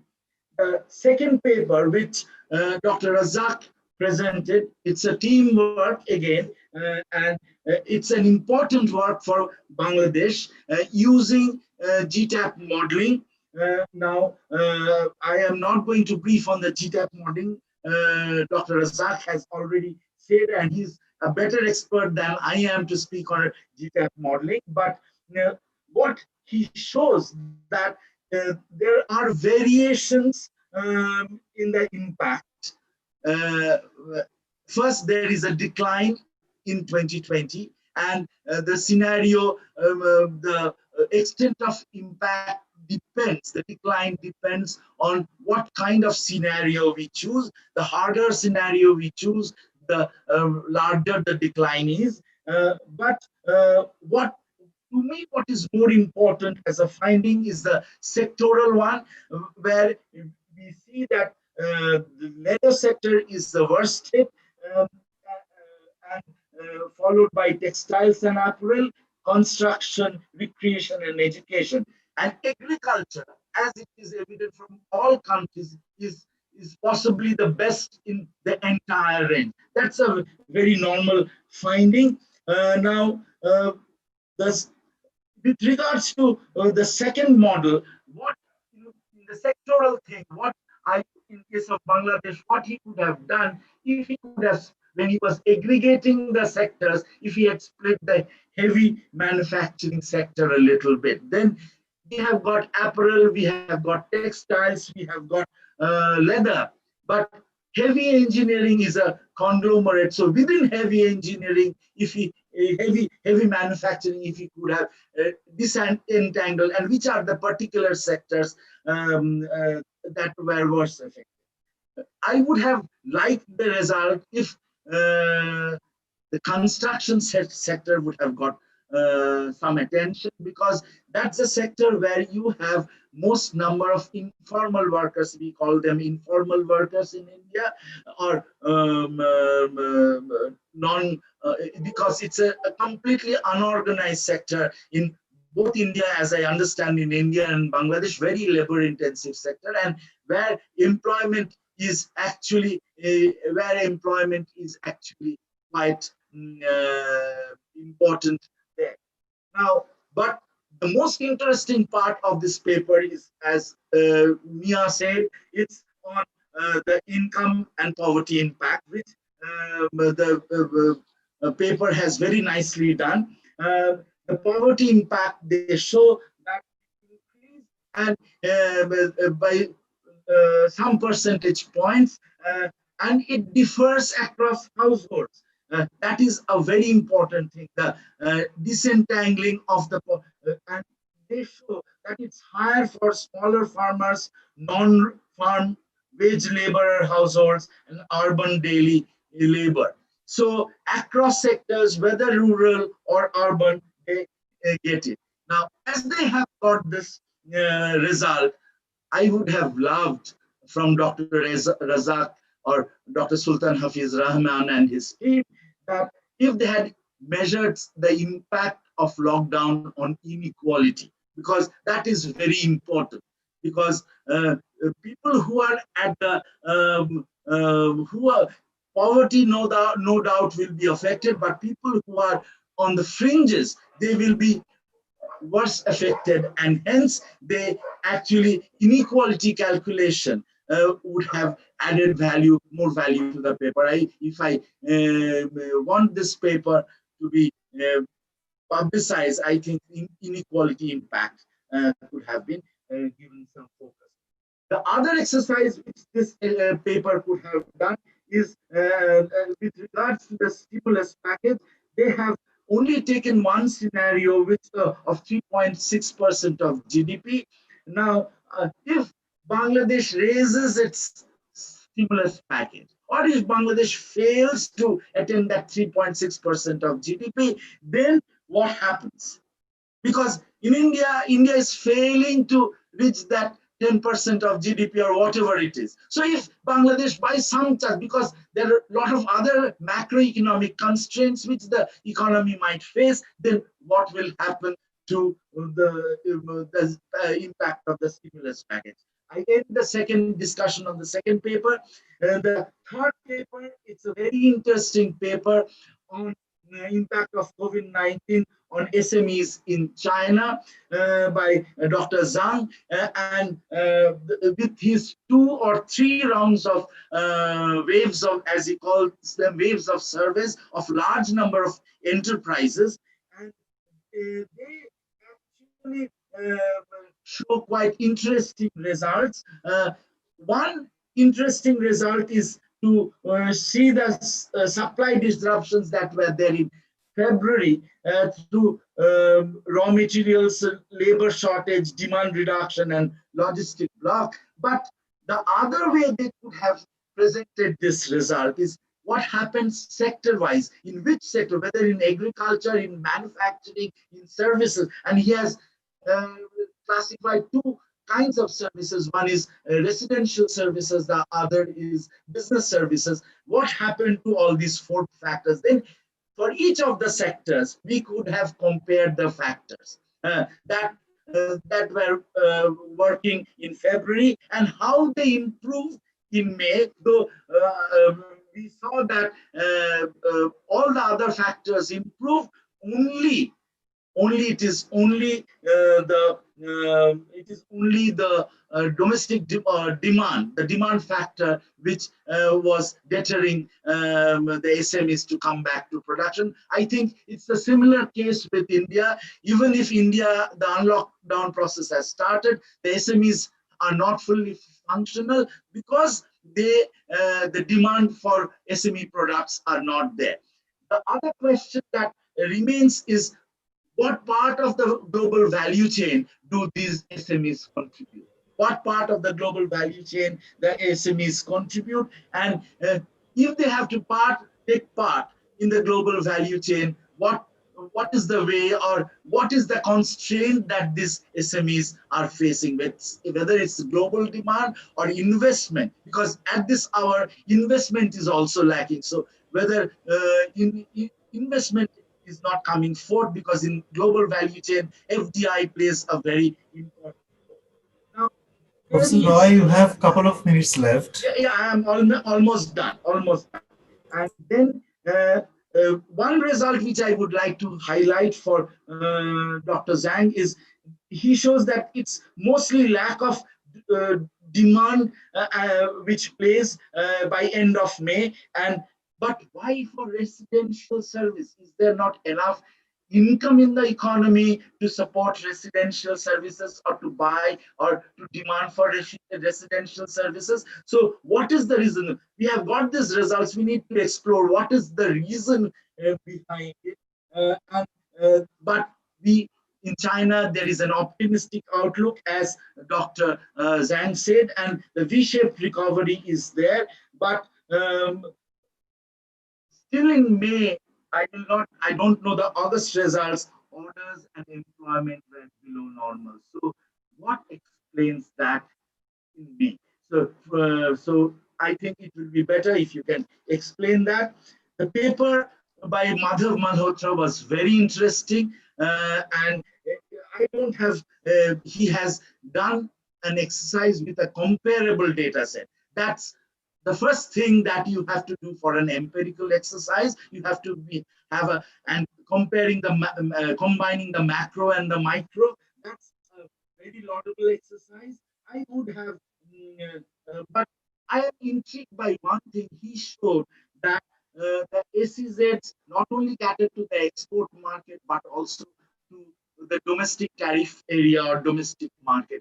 Do SEZs in Myanmar, do they send their products to are allowed to send their products to the domestic market as well? So this is very important, because that answers, then the SEZs have a way out to supply and also source from the domestic market, if they have a domestic market linkage. Thank you very much for giving me this opportunity. Thank you so much, Professor Roy. These are wonderful comments. And I wish the audio was a little bit challenging at some points, but I think I have taken the notes of these. If you want to help me later on, please send your notes to me, because I really enjoyed your comments. Now, we also have I think half an hour left. Salim, is this correct, including my closing? Yes, but we can actually have 10 more minutes if questions are like that. Okay. So we don't want to 14 minutes maximum from now on. All right. Okay. Sorry, 14 minutes? Yeah, 40 minutes okay. maximum from now. All right, we'll see, because people also need to have some rest between the sessions, right? Okay. So I think in terms of responding to Professor Roy's question, I think we can also take some of the questions that were put on the chat board. And if I go in the same order, I don't want to take anyone by surprise. I will start with Samesh. So Samesh, you had a number of questions raised by Professor Roy. In the chat box, I also noted that there were a very large number of questions directed to your methodology. And I think I would agree with most of these questions. And similarly to Professor Roy, I was a little bit taken aback with the really smorgasbord of the questions that we are asking, and then having to use all sorts of different methodology, and in the end, really almost getting into conflict with yourself. Because while in one way you are using income as a explanatory, in the other way you are using everything else to explain the changes in GDP, which is also part of the income story. So I think you have gotten very useful comments from Professor Roy, and very useful questions from the participants. Maybe you want to take a few minutes to respond some of them. I think endogeneity issues were quite on the top of everyone's mind. And then the second way, really this, thinking about slicing this huge work into separate issues, and then using the most appropriate method to answer several, certain questions, and then perhaps later on to try to collate your responses or results. So I'll give you a few minutes to respond to the most important points from Professor Roy, and maybe take up this endogeneity issue from the board. Yeah, thank you so much for these insightful comments, both Dr. Mia Mikic and Professor Shoikat. I think this is quite ambitious work that we've been doing and mapping for the last 7 months each day. But yes, we wanted to have a perspective and understand things, not basically from writing a paper, but just understanding that how is this COVID spreading, and having a comparison. But that brings to the core issues, say on endogeneity. For example, in India's case, the richer states have higher health budget. So that's why the coefficient is coming out to be a positive, for that higher the health expenditure, higher are the COVID cases. Now, somebody is a common man, when he reads, he may say that this causal relation doesn't hold. So there, you're right that there may be a two-way relationship. So we had an instrument at the back. So we did all this diagnostics regarding the endogeneity tests, and we had instruments like capital health expenditures. So as soon as you replace health expenditures with capital health expenditures, they matter. They matter because what we come to know, we had evidence 3 months back that this virus affects the entire body. It's not only pulmonary, it's vascular.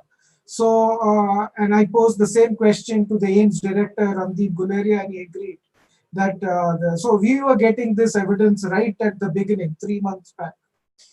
So endogeneity and multicollinearity are things that we have checked from our end. Yes, when it comes to writing for journals and all, we will separate it out. But there was an interesting comment made by Professor Shoikat on the Oxford Stringency Index, for Indian states. Now they are not available. They are available for India, but not for states. So we wanted to interact all these right side variables with stringency, but we had some reservation. So the panel exercise that I couldn't show to you, instead of the Oxford Stringency Index, we had dummies for lockdown. We had 4 lockdowns. We had 4 lockdown dummies, and we found that lockdown 1 and 2 again had a positive impact. They increased the confirmed cases. So that is the other one. And the very interesting comment, I think I need to go back to econometrics, that can we have a nested hypothesis which can test whether whether the count data or spatial regression or the artificial neural network can be used. So that I have to figure out, and I'll be back on this. But for count data, we found the PDF to be right-tailed. For artificial neural network, because of the changing nature of data, we had to use the ANN, so that we come to know, like regression, which variables are more significant in explaining the variables. So I have other comments, Dr. Mia. Maybe I come back after a while. Sure. Also, really thinking in how to take into account that some of the sort of actions that you are presenting with your variables like capital investment, etc., cannot make any effect during the spread of virus, right? So I think there are certain other things that, of course, can be discussed, but let's see whether we can come back to these. Let me now move to Bangladesh case study. There were a number of questions related to GTAP model and whether the data is quarterly or annually. From what I remember, when I last used it, it was annual. I wish it would go more into quarterly, but and a number of times we have been reminded by GTAP founders, right, that this is a simulation model, it is not a predictive model, and it should not be interpreted in that regard. So I'm giving floor to Dr. Razak and his team, if they are also available here, to respond to some of Professor Roy's very pertinent questions. And if I may add to that, Razak, I know that GTAP is not very friendly to putting in services sectors, right? But in terms of impacts on poverty and inequality, and in this time, as we have seen that digitalization of services have made much a difference in terms of, who stays in operation and gets income and who does not. Whether there is something you can complement your analysis in terms of this inequality issues that Professor Roy has very rightly, I think, pointed out, because it's not only the immediate effect on COVID on poverty and inequality, but also the widening of inequality will harm also the chances of Bangladesh to recover and the speed of that recovery, because we know from the literature that the wider the inequality, the lesser chance of the startup and the faster of the growth, right? And with that, and given that you sectorally have pointed out to okay, leather maybe not so much, but textile and apparel, it would be fantastic to see some gender specific impacts, if possible. I know that the methodology itself is not tailored for that, but maybe some separate sort of add on to that. Floor is yours.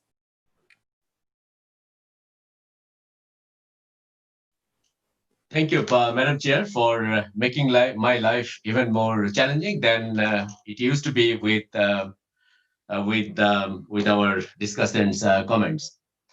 I will say like how best I can respond to some of the, I would say, extremely valid issues that have been raised.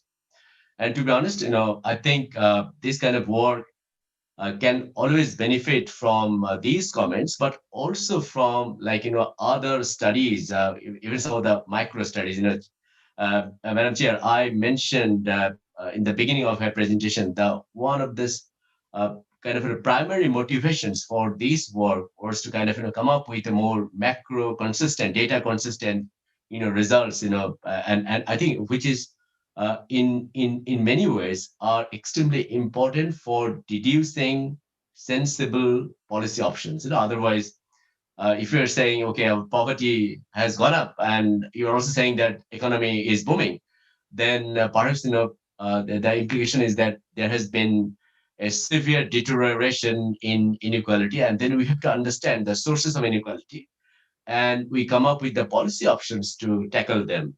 Huge policy implications in that. But having said that, I must say our discussant, Professor Roy, we know him very well. He has got that kind of a sharp mind. And although he very politely said he didn't understand the model, but the comments that he made, absolutely, giant killers kind of, comments. So with that small background to that, first, whether we could have disaggregated the manufacturing sector, that's the first point Professor Roy pointed out. Yes, that was possible because in the manufacturing, we used leather and clothing, we separated them out. And then we put the rest, under what is called the other manufacturing. And that's the point you try to make. But if you look at the Bangladesh, situation where the ready-made garment sector or the garment sector, I mean, that is about, I think, 35% of manufacturing production is due to that particular sector alone.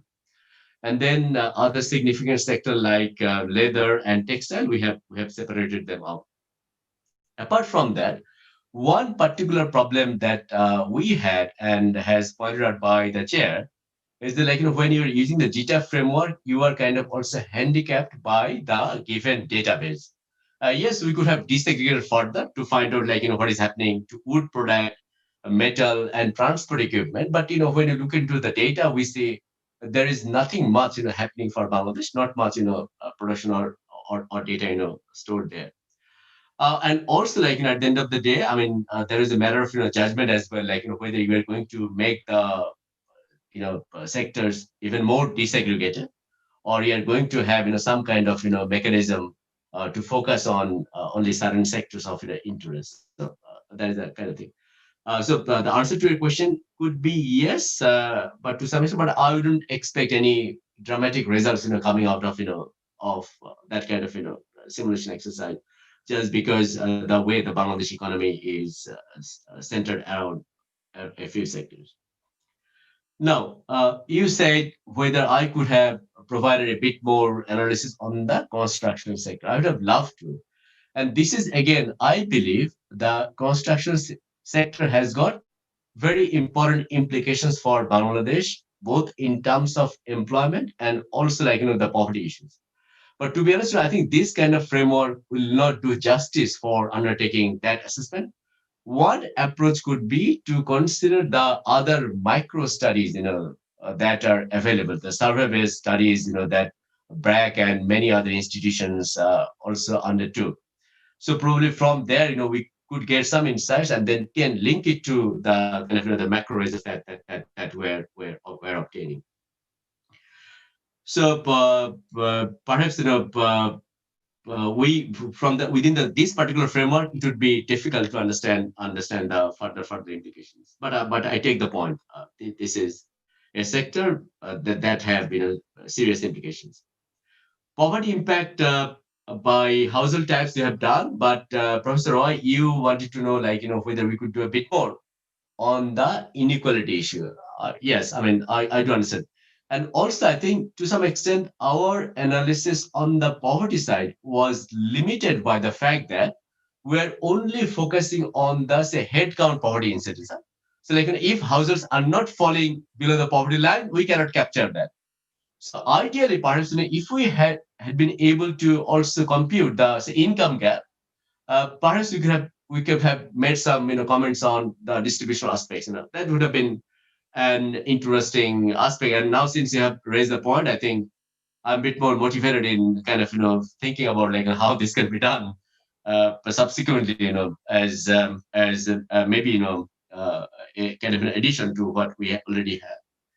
And also to find out like, the framework that you have used, to what extent that allows it. We know have the BBS data.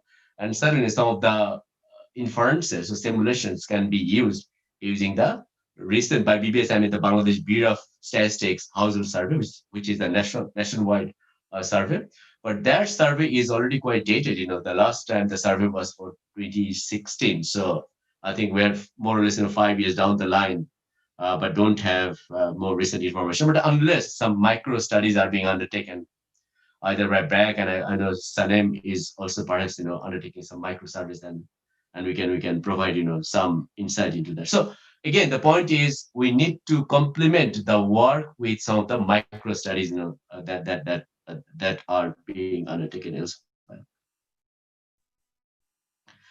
Now, the other question that so rightly you have asked me, what would happen if the stimulus package size itself, would be increased? Fantastic question. To be honest, I like, by having heard your questions, I'm kind of thinking like why I did not think about this issue of when we are doing the paper. You see.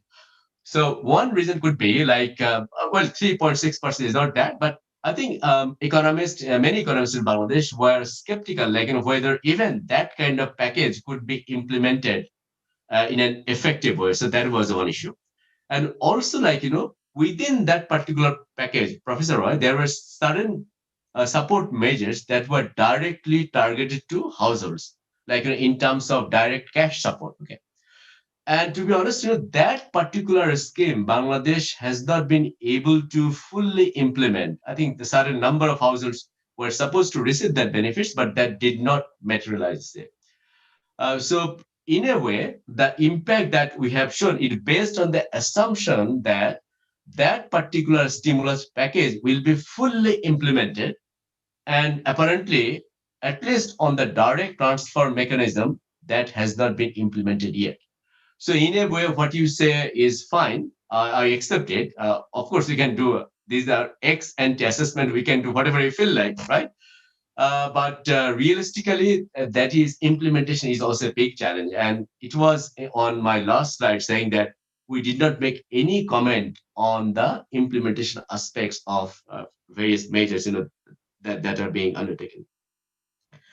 Yeah, on the modeling side, on the discussion, yes, we have used the kind of a GTAF framework, which is a global general equilibrium modeling framework.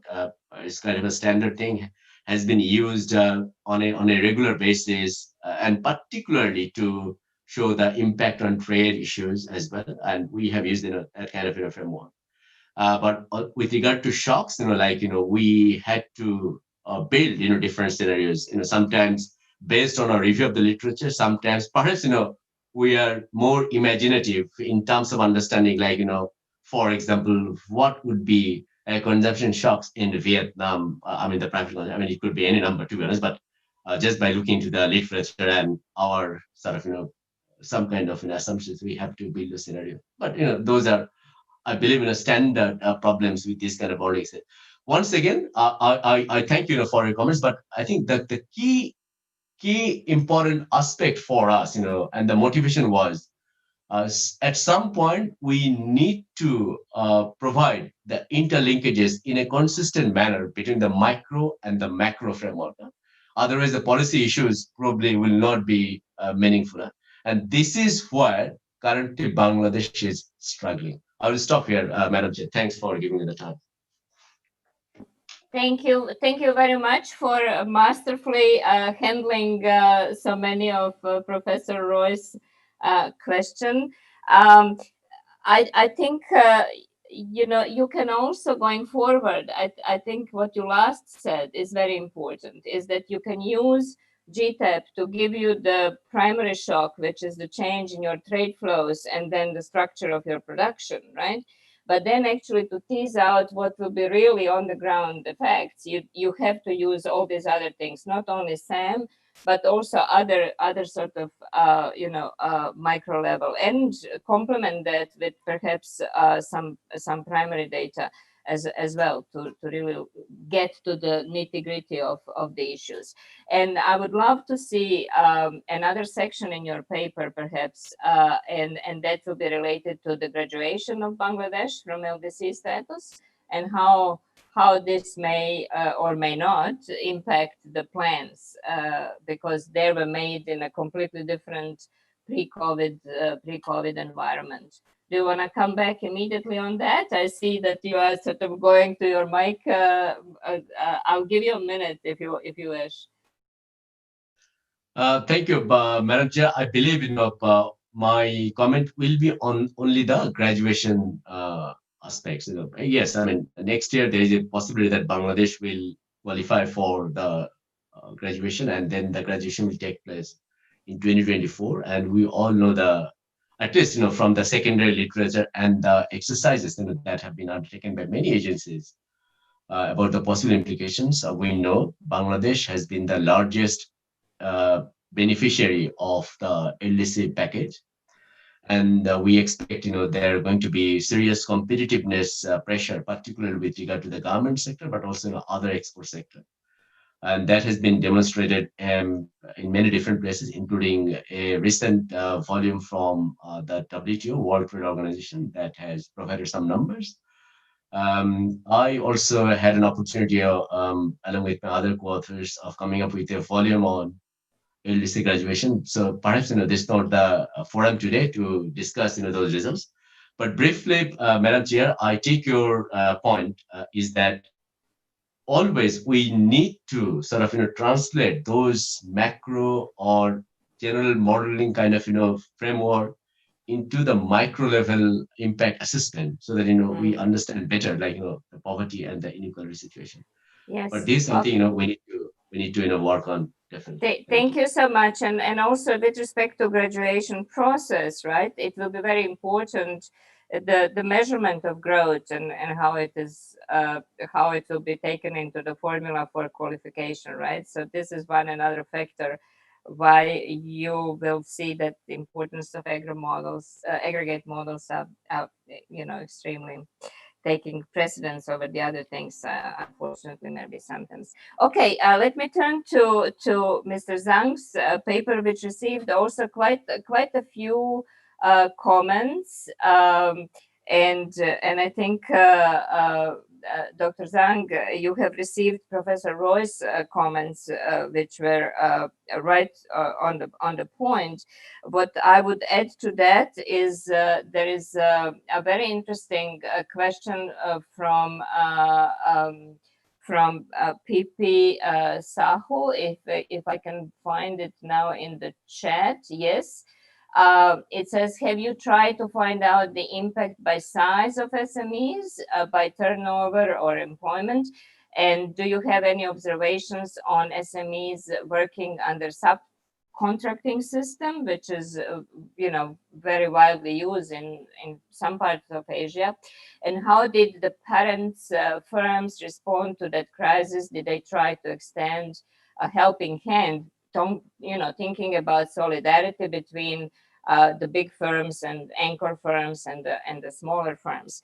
And to that end, let me add two more little things. One goes to again the issues of services that were touched upon by Professor Roy as well, in terms of demand creation, etc. But also, I would want to see, how do you have any disaggregation of your SMEs? How many of them actually depend on the input of services, and where these services come in? I think the question, you finished your analysis before the Chinese government has announced the dual circulation strategy, and I would like to hear your comment on the possible increase in optimism or pessimism of SME sector with respect to that particular strategy. And then there is another additional question from Professor Roy, who is asking about the impact of artificial intelligence on the prospects of employment, and I guess I would add to that and say not artificial intelligence as such, but maybe robotics and automation, and also whether SMEs, and we know they are very differently defined in China, and they are, for some countries these would be qualifying as a high level, medium level firm rather than smaller firms. But do they have actually access to automation processes, or do they really depend on humans as workers? So this is too many questions. I do understand that, but kindly try to respond to them. Thank you. Yeah, thank you, Chair. Thank you, Roy, for the very insightful questions. Also, thank the audience for reading the questions. Let me summarize. There are three broad set of questions. The first one is on heterogeneity. There can be heterogeneity by size, by sector, by export, non-export. The second one is on the circulation strategy, Mia's question, the comments. Another one is on AI, automation. So let me go one by one. The first one is on heterogeneity. Actually, we have done a lot of work on heterogeneity, but because of the time limit, I didn't have space, time to elaborate. We just published a working paper at the Center for Global Development. If anyone is interested, you can Google it and download the full paper. In the paper, we have a breakdown by sector, by firm size, on the very detailed information on the operational status, the degree of impact, the policy coverage rate. You can see that. Overall, there's large heterogeneity by firm size. Small firm size suffer more than bigger firms. For example, the failure rate for smaller firms like self-employed business, the failure rate is more than 20%, 22%, if I remember correctly. But for big firms, it's a 15, 16%. So there's a big gap. Also, if you look at the cash flow problem, small firms face great problem with the cash flow as well. This on the firm size. On the sector, in February, the service sector suffered a lot because people were not allowed to travel. The manufacturing firm also suffered because of the shortage of labor, shortage of raw materials, and the logistic disruption. The agriculture sector suffer also very heavily on the logistic disruption because agriculture enterprises are generally located in remote areas, so they are far from the suppliers, and also it's very difficult for them to sell the product to the market. So there's a disruption for agriculture enterprise as well. But by May, the agriculture sector performed very well because the demand for agriculture products remain there. So there's less a problem of demand. So the rebounded very quickly as long as the logistic disruptions problem was solved. But for the residential service sector, the lack of demand, even nowadays, still there. The main problem, and Dr. Roy asked why. The reasons, you think about 13 to 14% of people lost jobs. They don't have money to consume. All these people are concentrated in rural areas. If you look at the official numbers, unemployment rate barely changed from 5% to 6%. Why? Because they only count the urban employees. Urban employees are in the formal sector. They have the unemployment insurance coverage. So they are well protected.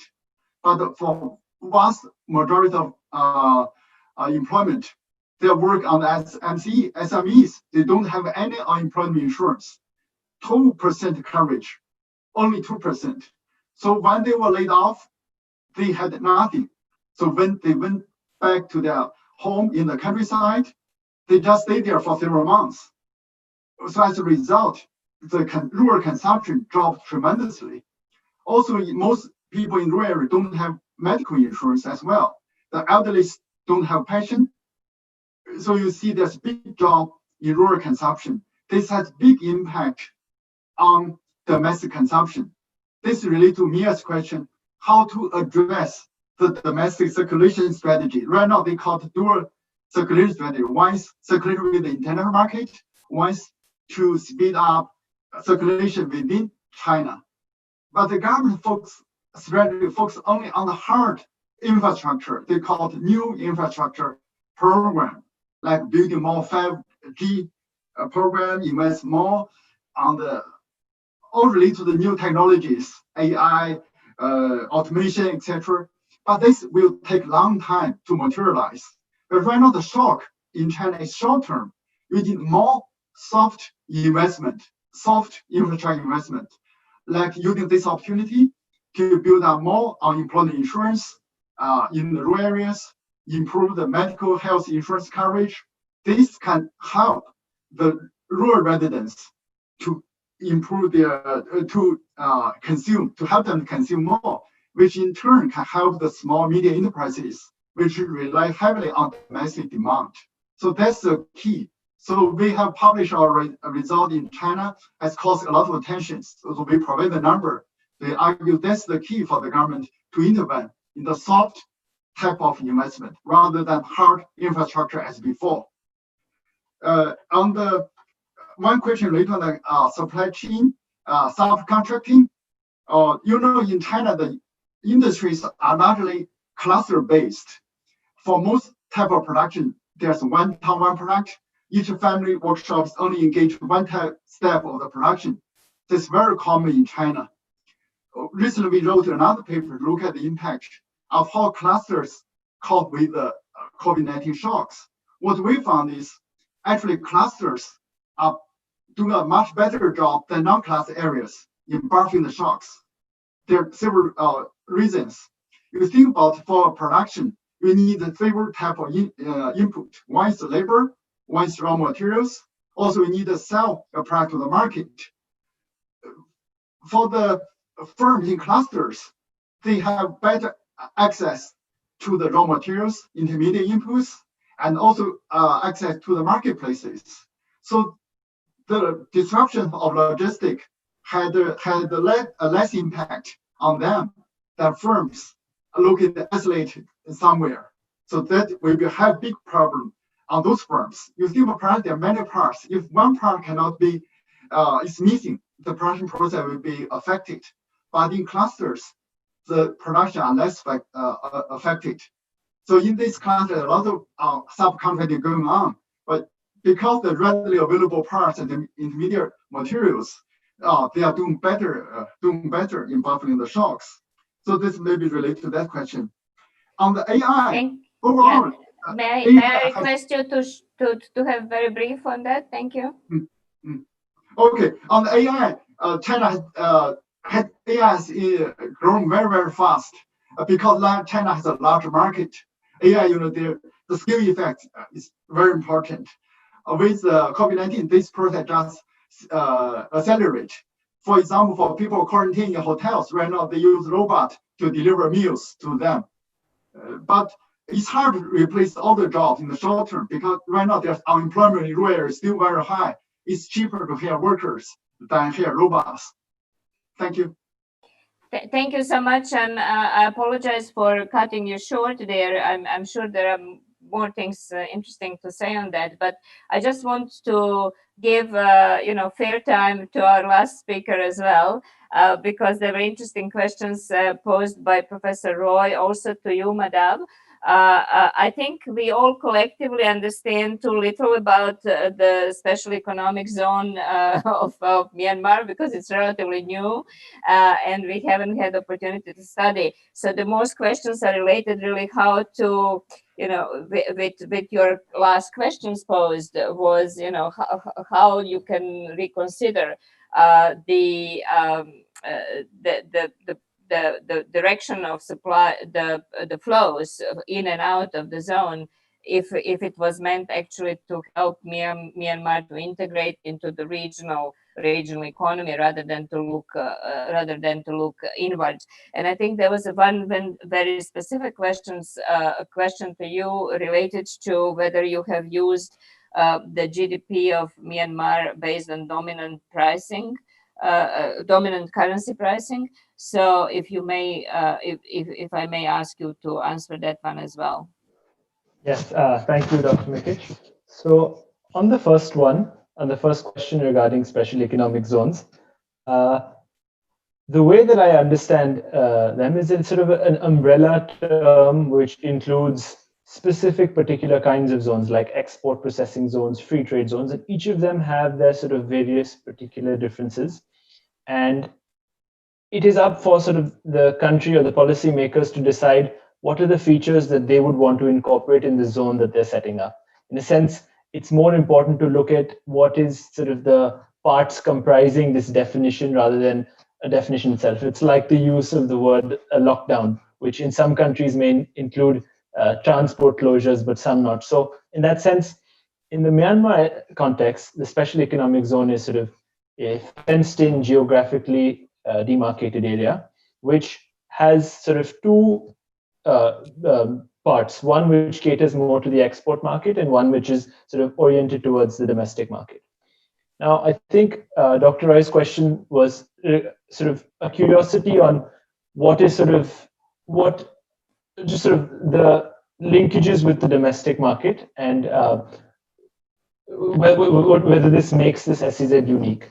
In fact, I believe that SEZs which are set up as enclaves just to allow for free duty-free imports and then simply re-export them do help improve trade balances, but the gains from FDI are not realized in the domestic economy. Then these spillovers that may arise to the domestic economy come from transactions between firms.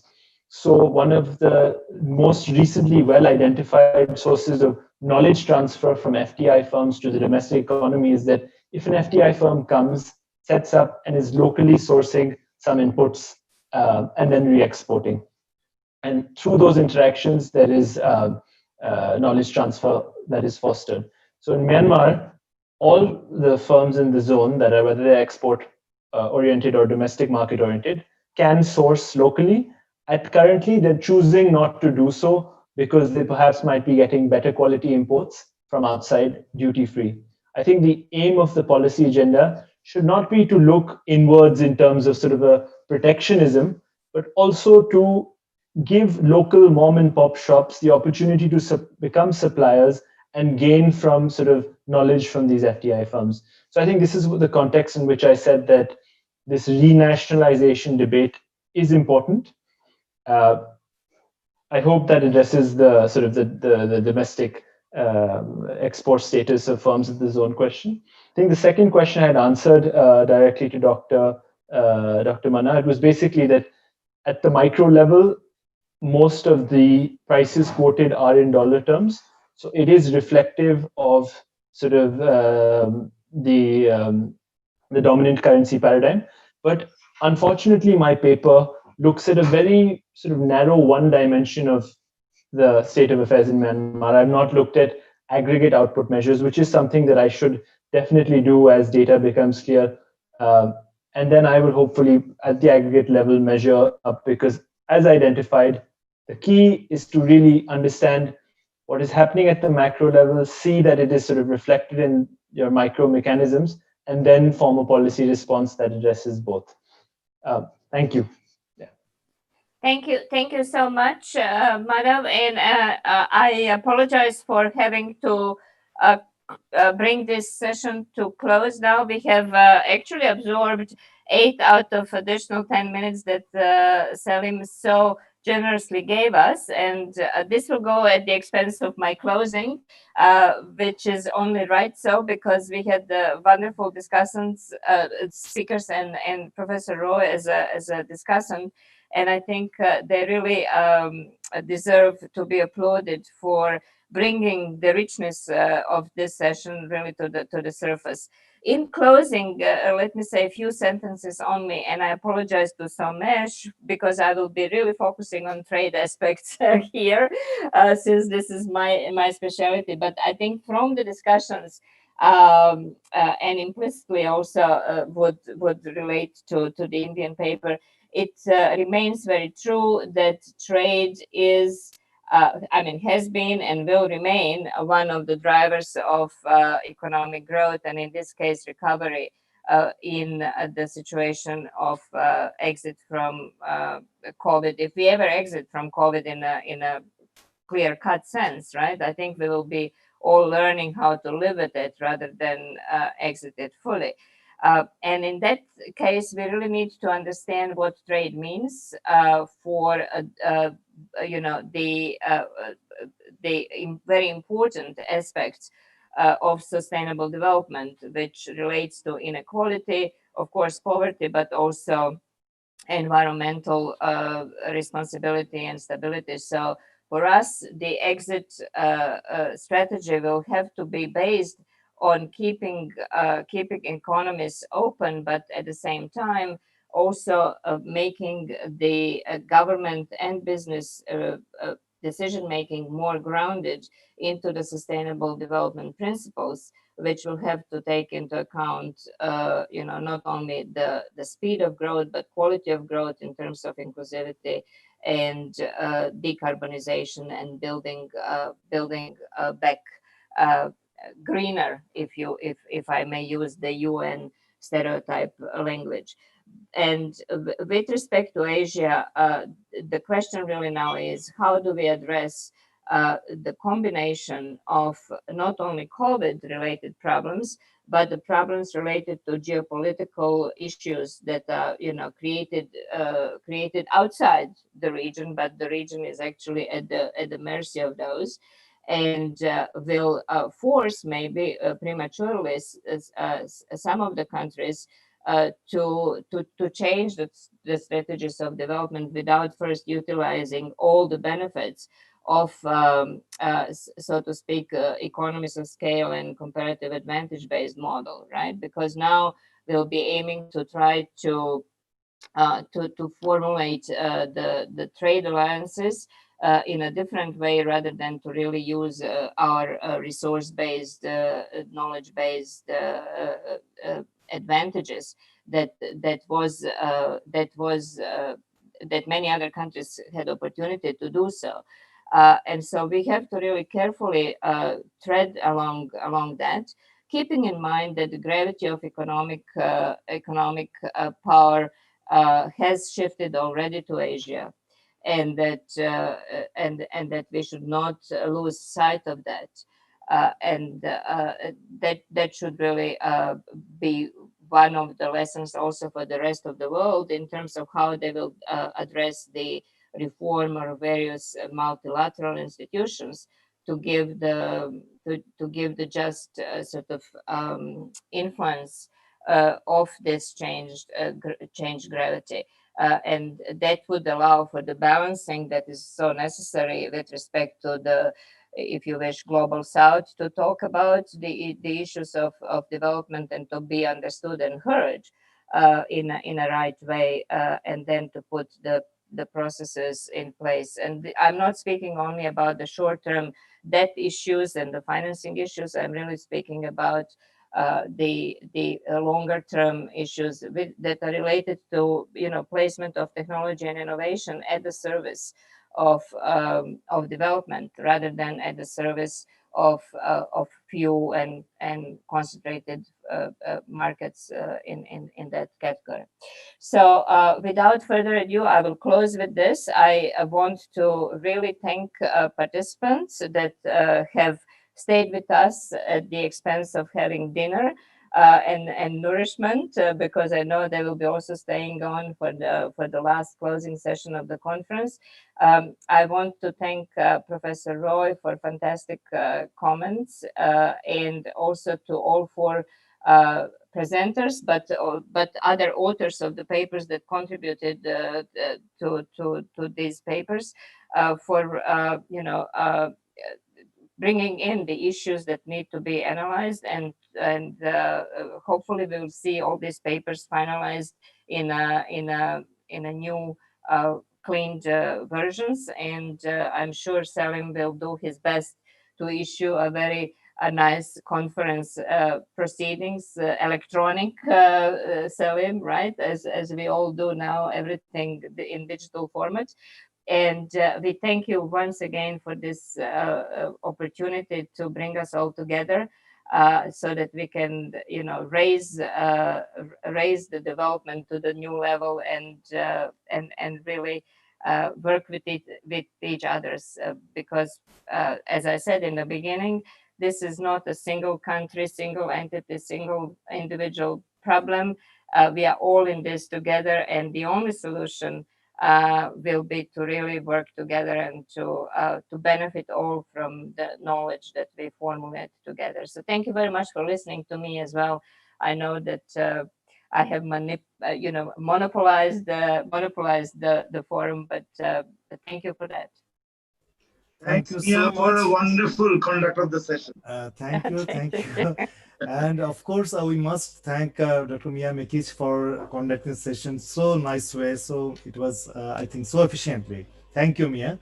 And also, I must thank the authors and presenters of the paper, as well as Professor Shoykot Sinha Roy as a discussant, and all the participants.